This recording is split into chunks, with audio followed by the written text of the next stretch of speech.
पाकिस्तान और ऑस्ट्रेलिया का जब तीसरा वनडे मैच हो रहा था तो उसमें जो कमेंटेटर्स का पैनल था वो ये डिस्कस कर रहा था कि पाकिस्तान की हिस्ट्री के 3 बेस्ट बैट्समैन कौन रहे हैं। तो उसमें माइकल वॉन ने उन 3 बैट्समैनों की जो लिस्ट दी उसमें उन्होंने नंबर 1 पे रखा मियाँदाद को, नंबर 2 पे इंजी को और नंबर 3 पे बाबर आजम को। बाबर आजम को नंबर 3 पे पाकिस्तान की ऑल टाइम यानी अब तक पाकिस्तान की हिस्ट्री में जितने भी बैट्समैन आए हैं उनमें से तीसरा बेस्ट बैट्समैन करार दे देना ये थोड़ा सा सरप्राइजिंग था मेरे लिए। क्योंकि पाकिस्तान की हिस्ट्री में बहुत सारे ऐसे बैट्समैन हैं जो बड़े लाजवाब बैट्समैन थे जिन्होंने बहुत बड़ा पाकिस्तान के लिए डिलीवर किया, बहुत बड़े बड़े कारनामे सर अंजाम दिए। बाबर आजम अभी ग्रो कर रहे हैं, उनसे वो बहुत पीछे हैं। कम से कम 6 बैट्समैन ऐसे हैं जो कि बाबर आजम से अनडाउटेडली बेहतर हैं। और भी बहुत सारे प्लेयर्स हैं जिनका बाबर आजम से कंपैरिजन हो सकता है, जिन पर ओपिनियन हो सकती है। कुछ लोग कहेंगे कि वो भी बाबर आजम से बेहतर थे, कुछ कहेंगे कि नहीं बाबर आजम उनसे बेहतर थे। बट ये जो 6 बैट्समैन जिनकी मैं बात कर रहा हूँ इन पर तो कोई शक ही नहीं है कि बाबर आजम से बहुत आगे थे वो। इन 6 बैट्समैनों का भी मैं नाम आपसे शेयर करता हूँ और जिन पर एक डिबेट हो सकती है उनका भी आखिर पे मैं जिक्र करूंगा। जिन 6 की मैं बात कर रहा हूँ इनमें जो नंबर 1 पे है वो तो ऑफ कोर्स मियां दाद हैं, बहुत बड़े बैट्समैन। नंबर 2 पे उसमें इंजमामुल हक है। ये दो तो कोई कोई भी लिस्ट बनाएगा वो रखेगा ही। तीसरे जो बेस्ट बैट्समैन मेरे ख्याल में पाकिस्तान की हिस्ट्री के रहे हैं वो मोहम्मद यूसुफ रहे हैं। मोहम्मद यूसुफ का टेस्ट क्रिकेट में 50 प्लस की एवरेज, ओडीआईज में तकरीबन 45 की एवरेज। और उन्होंने दुनिया के बेस्ट बॉलिंग अटैक्स के सामने स्कोर किए। एक साल में सबसे ज्यादा 100, सबसे ज्यादा रन उन्होंने किए पाकिस्तान के लिए। इतनी ज्यादा टेस्ट 100 स्कोर की, ओवरऑल तकरीबन 40 के करीब उनकी इंटरनेशनल 100 हैं। और ये 100 ऐसे नहीं थी कि ये कोई नॉन इम्पैक्टफुल 100 हो, कोई बी सी टीम के अगेंस्ट हो, दुनिया की बेस्ट टीम के अगेंस्ट, दुनिया की फुल स्ट्रेंथ टीम के अगेंस्ट उनकी ये 100 थी।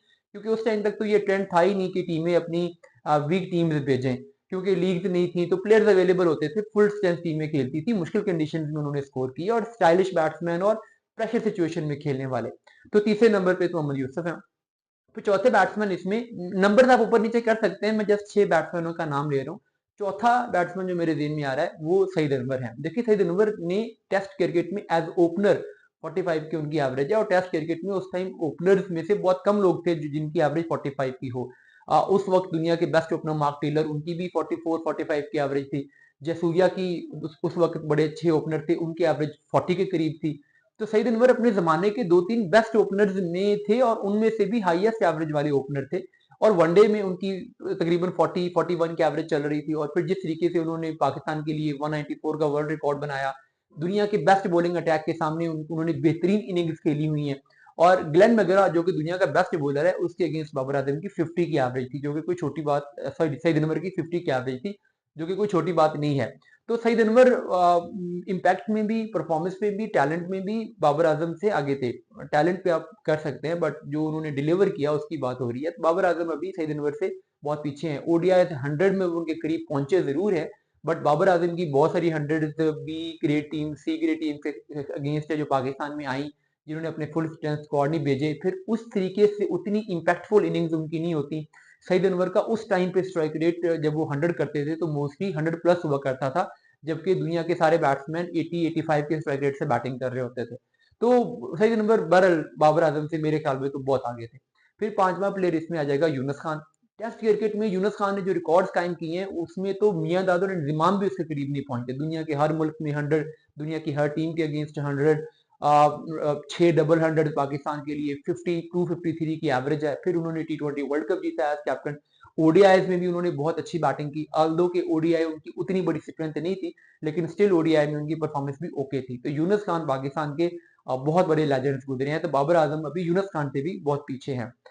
फिर आखिरी नाम इसमें आएगा वो होगा जहीर अब्बास का। जहीर अब्बास 80s के दौर में 90 प्लस ओडीआई का स्ट्राइक रेट, 50 के करीब उनकी ओडीआई एवरेज। आप इमेजिन कर सकते हैं कि वेस्ट इंडीज, ऑस्ट्रेलिया, इंग्लैंड, इनके पास इतने बड़े बड़े बॉलर्स हों और उनके अगेंस्ट जहीर अब्बास की इतना फ्लुएंट बैटिंग करते हूँ इतने जबरदस्त स्ट्राइक रेट के साथ। विव रिचर्ड्स के बाद अपने जमाने में जहीर अब्बास दूसरे बेस्ट बैट्समैन थे, एवरेज में भी और स्ट्राइक रेट में भी। और उनको एशियन डॉन ब्रैडमैन ऐसे ही नहीं कह दिया जाता था, जाहिर है उनके उनका एक ऑरा था, उनकी एक चीज थी। तो बाबर आजम अभी उनसे भी काफी पीछे है। अब ऐसे प्लेयर्स जो कि इनके बारे में कह सकते हैं कि हाँ ये थोड़ा सा क्लोज कंपटीशन है बाबर के साथ, उनमें आप सलीम मलिक का नाम ले सकते हैं, उसमें आप मिसबाह उल हक का नाम ले सकते हैं कि हाँ बाबर बेहतर थे या ये बेहतर थे, आपकी इनमें डिबेट चल सकती है। लेकिन कुछ लोग कहेंगे कि इजाज अहमद भी बहुत इम्पैक्टफुल बैट्समैन थे। आमिर सुहेल का कुछ लोग नाम लेंगे। तो इन प्लेयर्स में से शायद बाबर, कुछ लोगों को लगे कि बाबर इनसे बेहतर थे, कुछ को लगे कि नहीं ये बाबर से बेहतर थे। बट जो 6 नाम मैंने पहले बताए हैं, उन पर तो कोई मेरे ख्याल में बहस ही नहीं है, कोई डिबेट ही नहीं है कि वो बाबर आज़म से बहुत आगे थे।